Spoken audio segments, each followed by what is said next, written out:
Let's explore whether Kundalini awakening is a lie. When I was in elementary school, I had an acquaintance named Harry. And Harry and his whole family were enthusiastic practitioners of Kundalini yoga. And one of the things that he and his mother and his siblings had in common was that, and they behaved as if they took great enthusiasm in confrontation and in making people feel uncomfortable. And I knew that wasn't what I thought of as enlightenment, and I didn't want to be that way. Years later, I experimented with Kundalini yoga, with various aspects, with asanas or postures, with vinyasas or movements, with visualizations and incantations and mantras, monosyllabic and polysyllabic. I experimented intermittently for many, many years.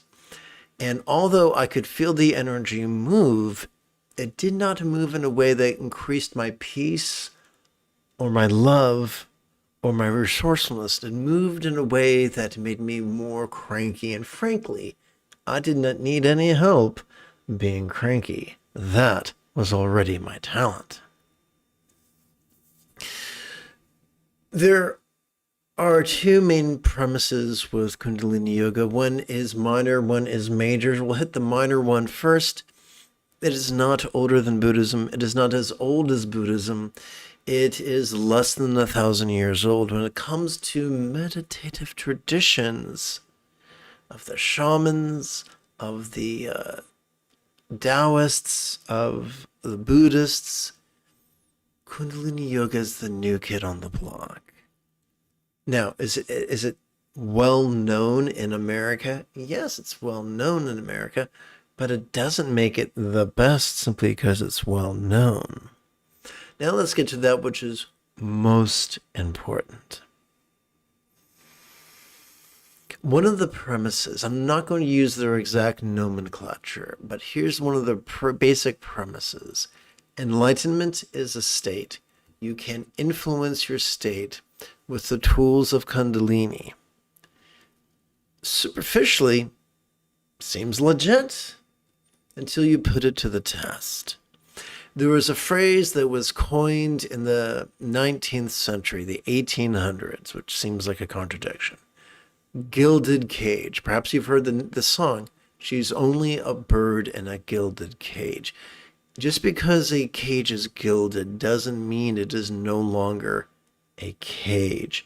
When our sense of peace, our sense of identity is determined by our physiological state, our emotional state, and our energetic state, then our life becomes a dichotomy. Am I in the state or out of the state? And quickly we indulge or find ourselves indulging our controlling tendencies to always be fiddling about with the controls at the computer of our experience, to assume the state that we desire. And that's what we call laboring intensely to create for oneself a gilded cage, or what some people might call painting oneself into one's corner, into a corner.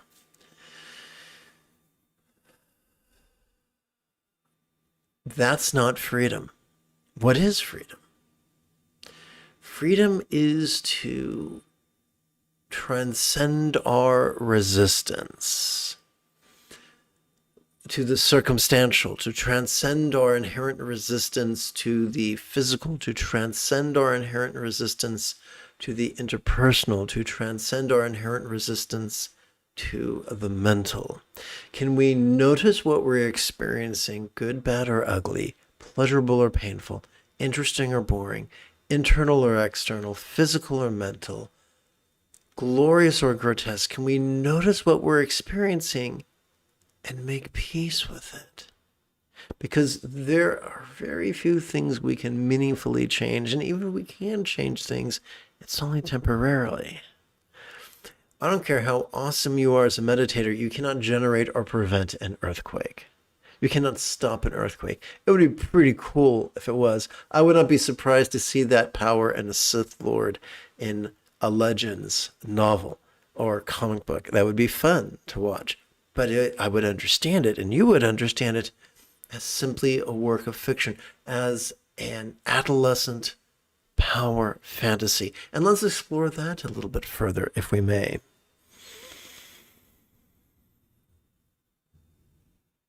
I don't know about being a female adolescent, but I remember what it was like to be a male adolescent and to feel like my desires and my needs were thwarted at every turn, and to love the power fantasies afforded to me by media, to say, gee, it would be cool if I can control, my circumstance or my body or the other people in my life or my own mind and get everything just so. But now I must quote a phrase from the Christian New Testament. When I was a child, I thought as a child. Now that I'm a man, I put childish things away. Children are petulant. A true adult, a healthy adult, is wise. A child is governed almost exclusively by their dopamine-oriented reward system. An adult is aware of their dopamine-oriented reward system, but is also aware of their oxytocin-oriented reward system. And even more than pleasure, they want fulfillment, and they can recognize the difference between the two. Fulfillment comes from cooperation. Cooperation vocationally, recreationally, interpersonally, platonically, and intimately. You show me a man or woman who acts as the king or queen of her own fiefdom, and I'll show you a miserable person who's not peaceful and whose life is populated with people who they are making miserable. I don't want to be that way. And I suspect if you've come to this live stream, you do not wish to be that way either.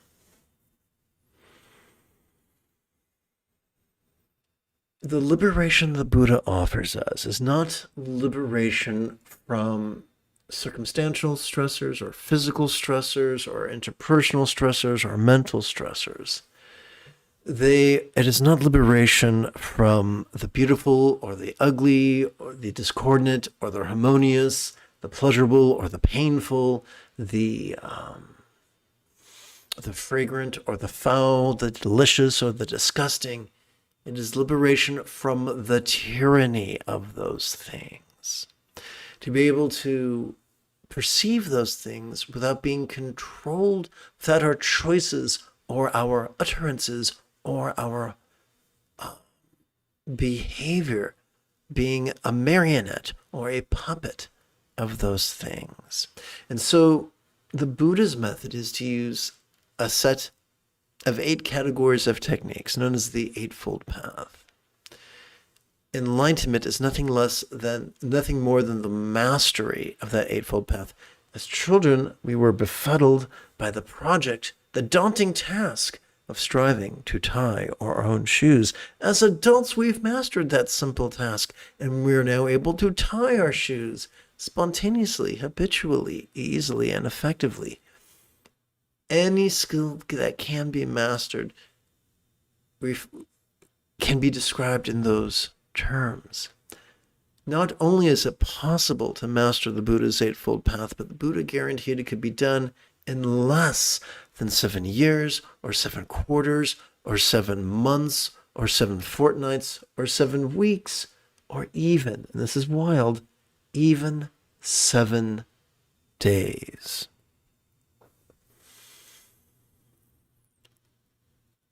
When we look at the history attributed to the Buddha and to the great Buddhist saints, regardless of gender, regardless of culture, regardless of language, we do not see people who sought to control circumstances or individuals or their own body. We saw people who were vulnerable and who were able to make peace with the world without and within. That is the key to peace. That is the key to happiness. That is the key to a resilient love. That is the key to fulfillment. I do look forward to chanting and meditating with you this morning after approximately 30 seconds of housekeeping. This is Lama Jigme Gyatso of the Buddha Joy Meditation School. For more than 30 years, I've spent more than 8 hours a day, every day, studying, practicing, mastering, and reverse engineering the teachings and techniques of each sect of Buddhism so that you would not have to. Welcome to Meditate Like a Jedi, which is made possible due to the generosity of viewers just like you. This morning, let us turn our attention to Kind Gaze's easy meditation. Who is this kind gaze fellow? Known in Sanskrit as Avalokiteshvara and in Tibetan as Chenre Zig, those who traverse the path of being rigid, fearful, controlling, elitist, cryptic, competitive, and even cruel, petulantly view Kind Gaze as an entity to be worshipped and supplicated. However, those upon the Buddha's path of being flexible, loving, laid back, egalitarian, lucid, cooperative, and kind simply view Kind Gaze as an archetype, whose iconography reminds us that due to the nature of our neurology, we are already wired to not only practice but master awareness and letting go, bliss and letting go, as well as love and letting go. We're going to flip-flop back and forth between mantra meditation and silent meditation. So let's begin by reviewing the meaning of the mantra. And please, if at any moment you have a specific question about Buddhist chanting, Buddhist meditation, Buddhist philosophy, or how to apply them, simply type your question in great detail in the chat window. I'm elated to answer your questions. Together. And by the way, when I recommend placing our hands in the puckered palm position before our sternum, we're not worshiping. We're simply using our hands to guide our energy into our central channel, which can be at times a useful tool. Together. Om, I invoke the wish of healing, Mani, jewel of love, and the purifying beam, lotus of letting go, supplicating with whom may love and letting go be mastered by all.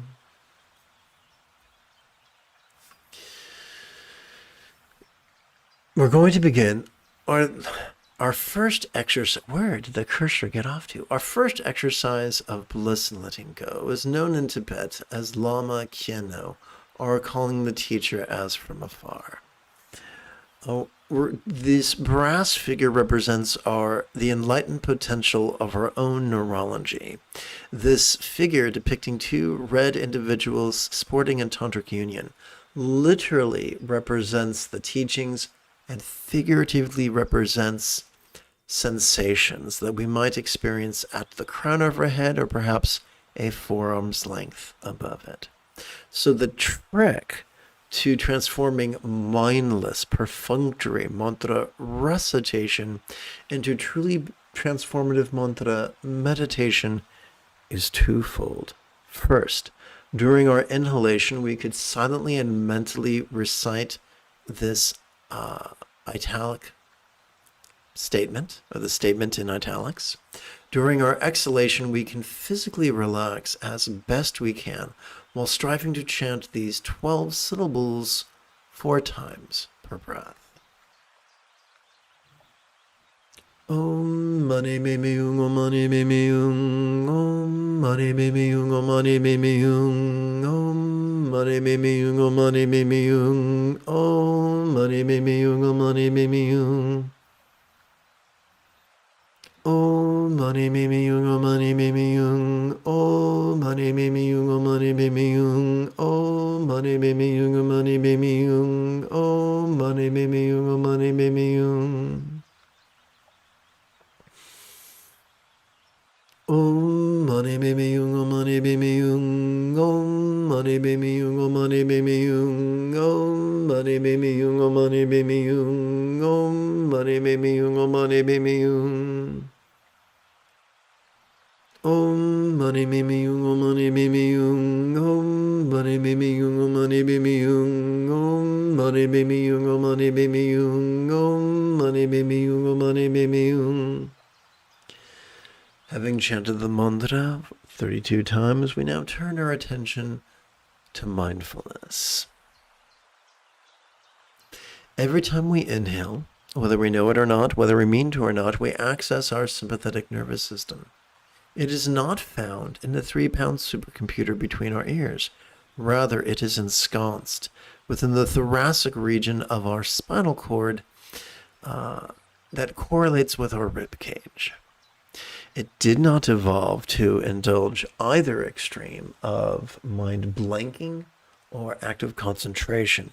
Instead, it evolved to help us to perceive, and to do so vulnerably, passively, viscerally, and randomly. It has been said by the poets at heart that vulnerability is the price we pay for mindfulness. Perhaps that is why this archetype, this couple that serve as an archetype of meditation, have their vulnerability expressed in their nudity.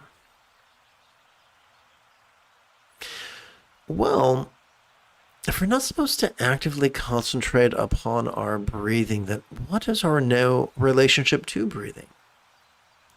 Our relationship to our breath is the same as a relationship of a piano student to their metronome.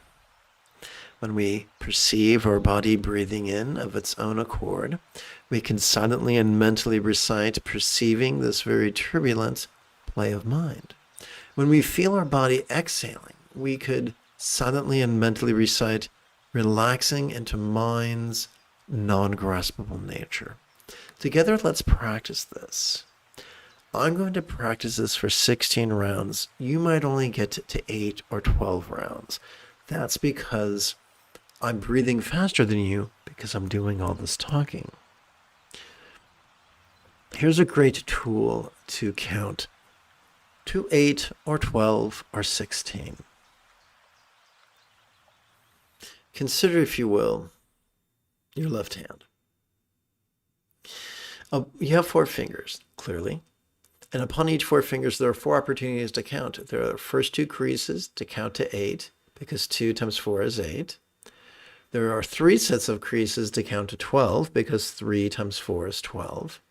And if you include the tip of your finger, there are 4 structural opportunities to count to 4, which we can multiply across 4 fingers to give us 16. Now, I recommend advancing the tip of your left thumb only during the inhalations. Is this kind of weird? Yes. Yes, it is. If you persist with it for about 5 minutes once every 12 hours or so, then after 7 consecutive days, it'll feel like you've been doing it your whole life.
Let us now begin playing with the outer set of preliminary practices. We do so from the perspective of the great Tibetan saint, or yogi, lauded by the Dalai Lama, known as Za Paltrul Rinpoche. He was non-sectarian, and specifically all these exercises or applications of the advice he penned in his final meditation manual, known as the Heart Treasure of the Enlightened Ones.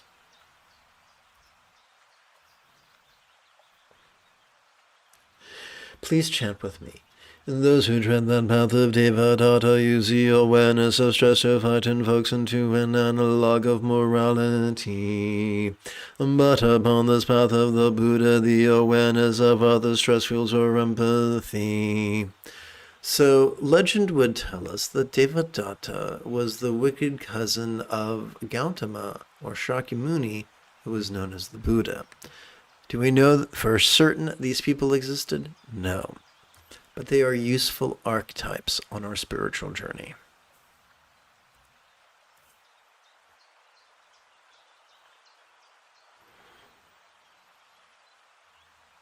Om mani mimi yung, om mani mimi yung, om mani mimi yung, om mani mimi yung, om mani mimi yung, om mani mimi yung, om mani mimi yung, om mani mimi yung. Please give yourself permission to have a learning curve. If this mantra is new to you, that's fine. Play with it. Do what you need to learn how to get comfortable with it. Work with it 5 minutes every 12 hours or so. And by the end of the week, it'll be much easier. Om rhymes with home. Ma is like your mama. Knee is like that joint between your lower leg and your upper leg. Pei is what you would like your boss to do to you. May would be like in Mother May I. And Hung reminds us of an unusual owl.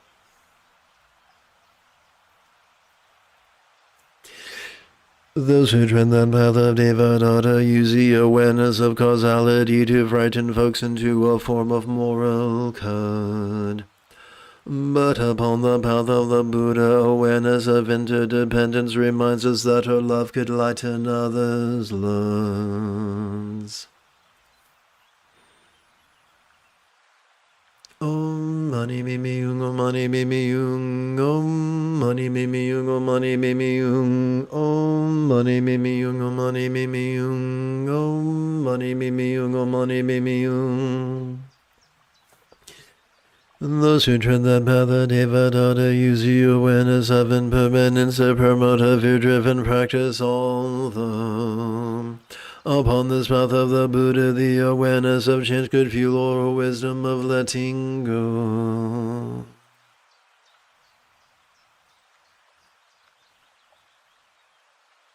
Om mani mimi yung, om mani mimi yung, om mani mimi yung, om mani mimi yung, om mani mimi yung, om mani mimi yung, om mani mimi yung, om mani mimi yung.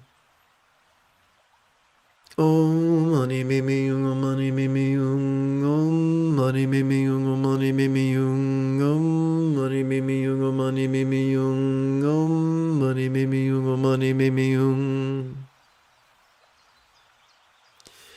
Those who tread that path of Devadatta use the awareness of the preciousness of a meditation opportunities to frighten folks into neurotic diligence.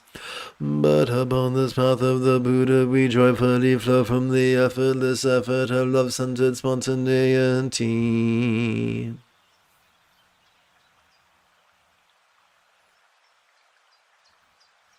Om mani mimi yung, om mani mimi yung, om mani mimi yung, om mani mimi yung, om mani mimi yung, om mani mimi yung, om mani mimi yung, om mani mimi yung.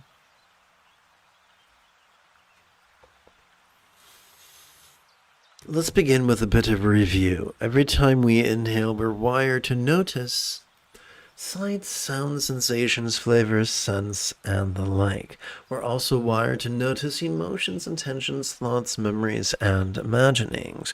We can notice the external, the internal, the physical, the mental, the pleasurable, the painful, the interesting, the boring, the glorious, and the grotesque. This begs the question, what are we to do with that which we notice? And the answer is meditate. But how does that work?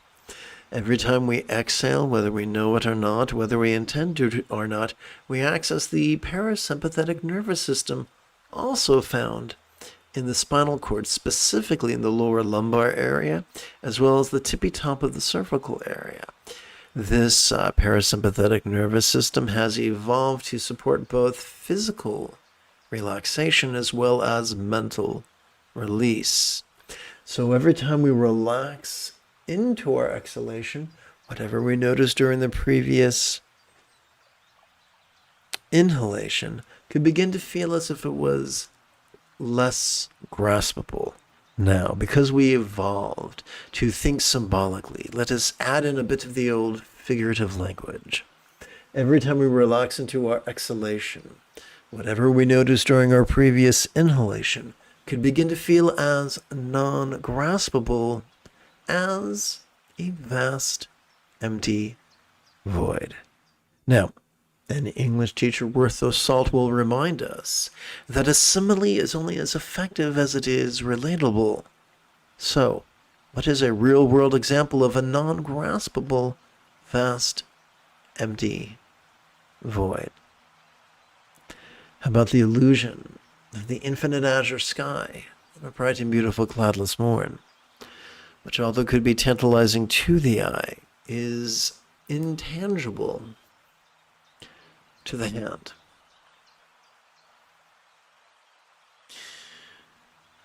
The most efficient way to practice mindfulness is to silently and mentally recite the phrase "sitting tall" during our inhalation.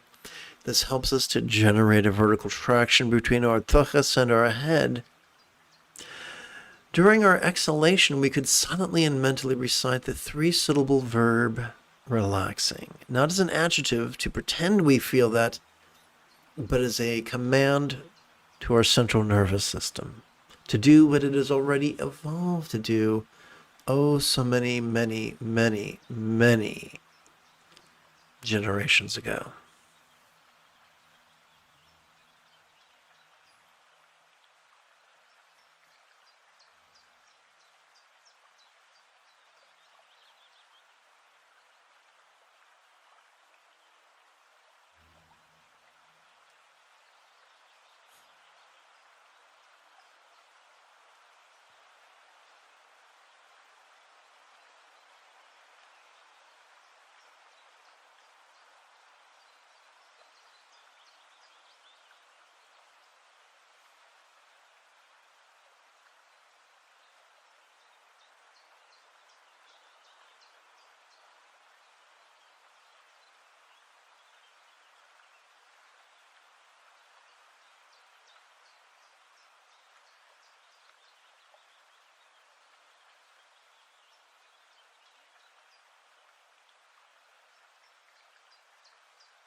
We come now to our inner set of preliminary practices.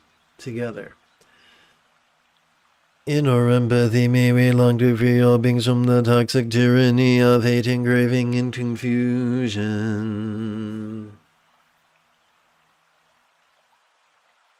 Om Mani Mimi Yung, Om Mani Mimi Yung, Om Mani Mimi Yung, Om Mani Mimi Yung, Om Mani Mimi Yung, Om Mani Mimi Yung, Om Mani Mimi Yung, Om Mani Mimi Yung.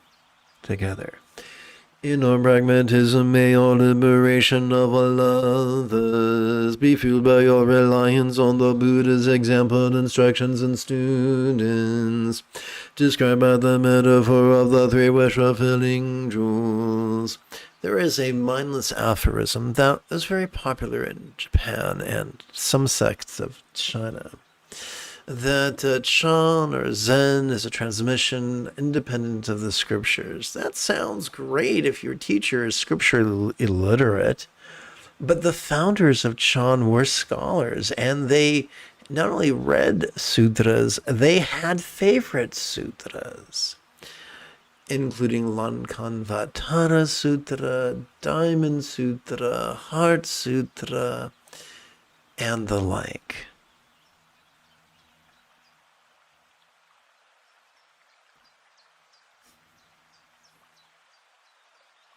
Om mani mimi yung, om mani mimi yung, om mani mimi yung, om mani mimi yung, om mani mimi yung, om mani mimi yung, om mani mimi yung, om mani mimi yung.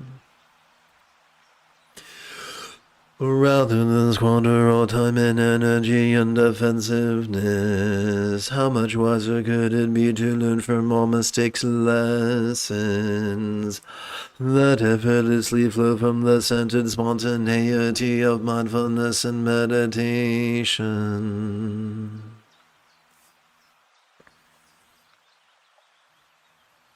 Om mani mimi yung, om mani mimi yung, om mani mimi yung, om mani mimi yung, om mani mimi yung, om mani mimi yung, om mani mimi yung, om mani mimi yung.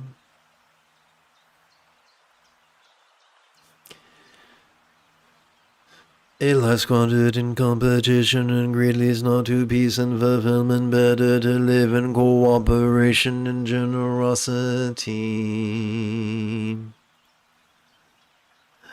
At life's end may this mind shoot out crowns, and then offer all my stuff to all the beings of nirvana and samsara.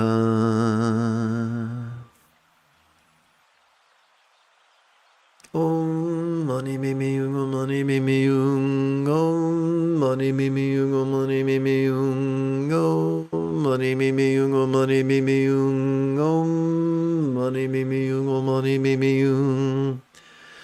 Having chanted the mantra 32 times, let us explore the first of two fringe benefits of mindfulness meditation. We'll start with bad news.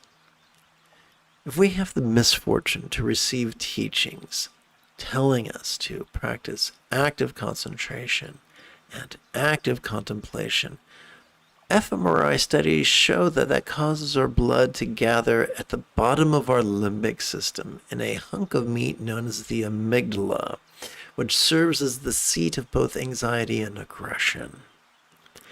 9 times out of 10, those are not goals we have.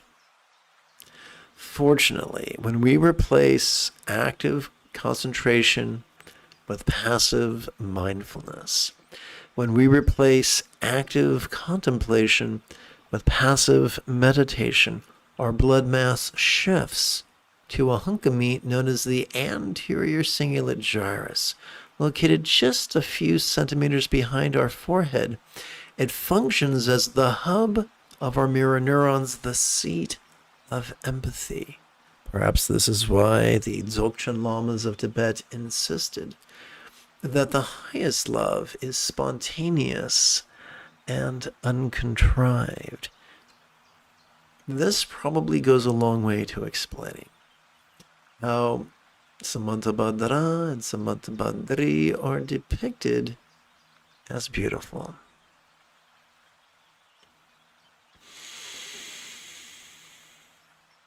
As we inhale, please silently and mentally recite, notice this. And as we exhale, please silently and mentally persist with the 3-syllable verb, relaxing.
We come to our second exercise of bliss and letting go. This is known in Sanskrit as Guru Yoga and in Tibet as Lama Naljur.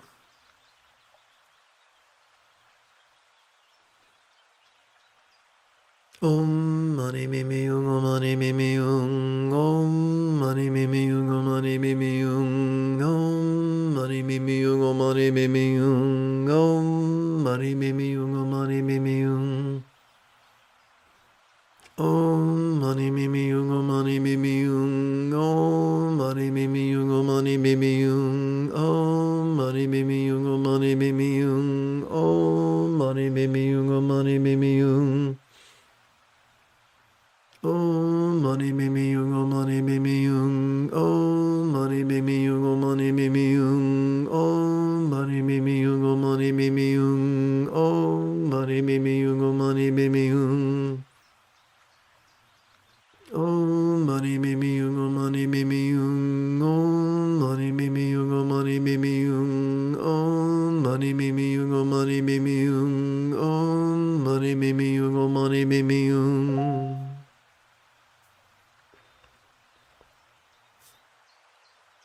Let's come to our second benefit, our second fringe benefit of the practice of mindfulness as well as meditation. Consider, if you will, this gal the color of a cumulus cloud. Behold how she seems to actively sport in tantric union. This reminds us that contrivance is always trumped by spontaneity. Consider now how her partner seems to passively partake in the same tantric union. This could remind us that not all spontaneity is created equal, and then the act of spontaneity, the scattered spontaneity that we might experience after our third espresso is always going to be trumped by the centered spontaneity that is the fruit of mindfulness and meditation. But wait, there's more. The more our choices, utterances, and deeds flow from the effortless effort of love's centered spontaneity, the more our life could feel as blissful as the real or imagined paradise of a real or imagined Buddha. We switch gears from 3-syllable exercises to a 1-syllable exercise. During our inhalation, please silently and mentally recite the demonstrative pronoun this, and during our exhalation, please silently and mentally recite the 1-syllable verb ease, which functions as a synonym of relax.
Now that we have completed our climb to contemplative cruising altitude, together as a team, let us meditate as transformatively as Yoda in exile on Dagobah under the guidance of the Force Ghost of Qui-Gon Jinn.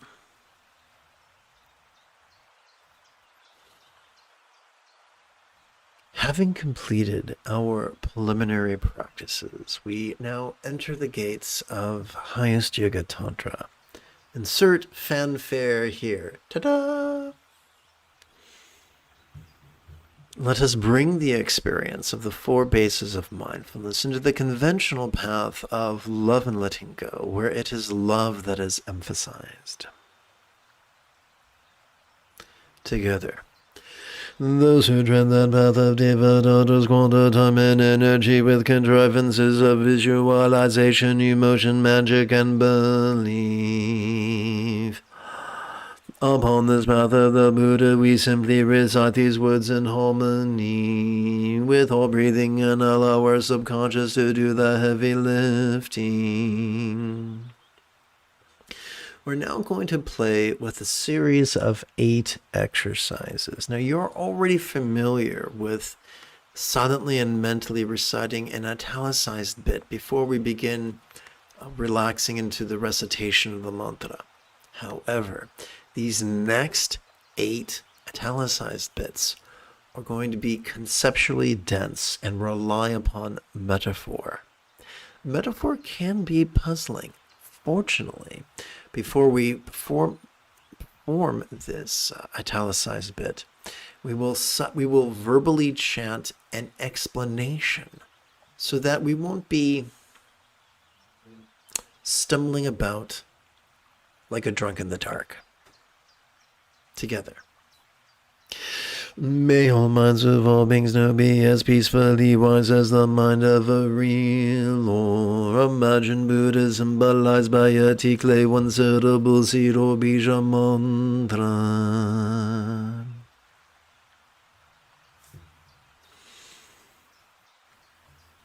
Om mani mimi yung, om mani mimi yung, om mani mimi yung, om mani mimi yung, om mani mimi yung, om mani mimi yung, om mani mimi yung, om mani mimi yung. Together. May all relationships of all beings now be as joyfully as loving as a real or imagined Buddha's communication symbolized by the 6-syllable mantra. Om mani mimi yung, om mani mimi yung, om mani mimi yung, om mani mimi yung, om mani mimi yung, om mani mimi yung, om mani mimi yung, om mani mimi yung.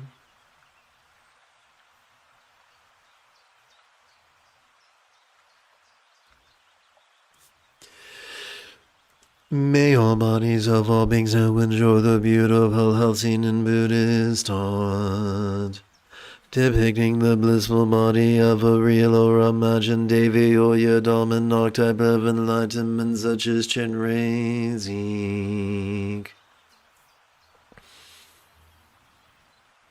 Om mani mimi yung, om mani mimi yung, om mani mimi yung, om mani mimi yung, om mani mimi yung, om mani mimi yung, om mani mimi yung, om mani mimi yung.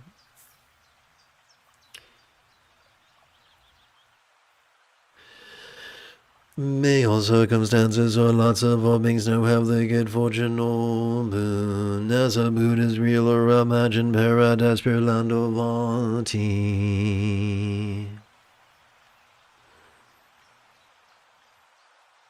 Om mani mimi yung, om mani mimi yung, om mani mimi yung, om mani mimi yung, om mani mimi yung, om mani mimi yung, om mani mimi yung, om mani mimi yung. Having chanted the mantra 32 times, let us kick back and during our inhalation watch the play of mind, and during our exhalation relax into its non-graspable nature.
Now let us view letting go through a physiological lens as we bring the experience of the 4 bases of mindfulness into the ultimate path of love and letting go, where it is letting go that is emphasized.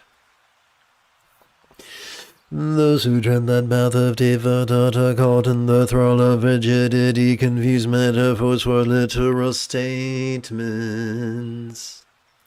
Upon this path of the Buddha, we relax into flexibility, savoring the chants that explain the metaphors as similes.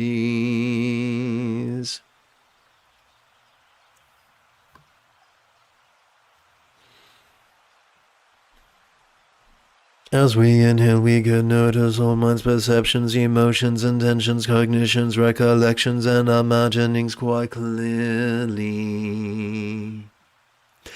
Yet as we relax into our exhalation, they could feel as non-graspable or void as a real or imagined bija seed suitable of light.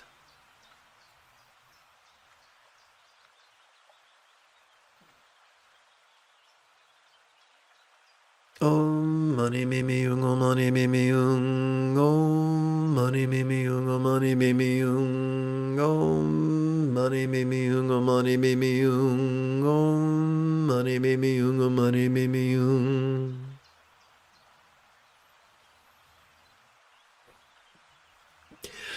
As we inhale, the interpersonal experience of communication or speech can sound quite resounding. Yet as we relax into our exhalation, it could feel as non-graspable or void as a real or imagined mantra of light.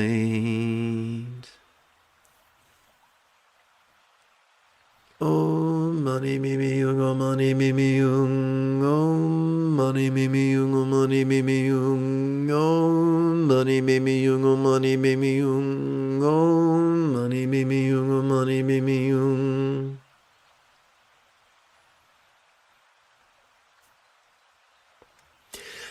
As we inhale, our bodies or forms could feel quite sensual. Yet as we relax into our exhalation, they could feel as non-graspable or void as a real or imagined octopoium of light.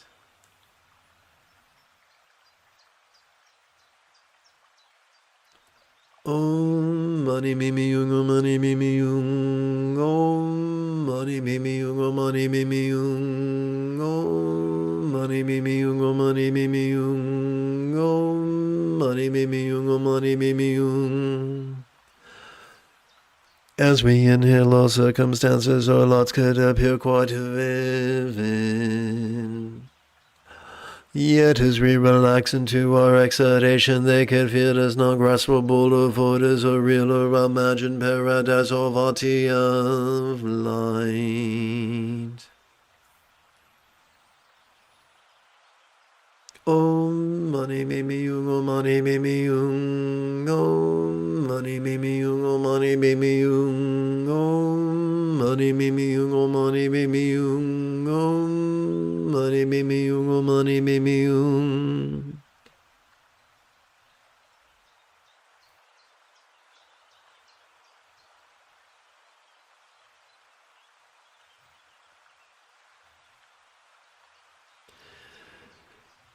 This archetype of enlightenment could be described in English as all good ones, sporting in tantric union. How are we like all good ones? Thanks to a happy coincidence of evolution, each of us is armed with a sympathetic nervous system wired for mindfulness. Each of us is armed with a parasympathetic nervous system that has evolved to practice meditation. Each of us has evolved or possesses a anterior cingulate gyrus which has evolved for empathy. Each of us has the hardware and the opportunity to not only practice the Buddha's teachings, but master them easily and quickly without giving up.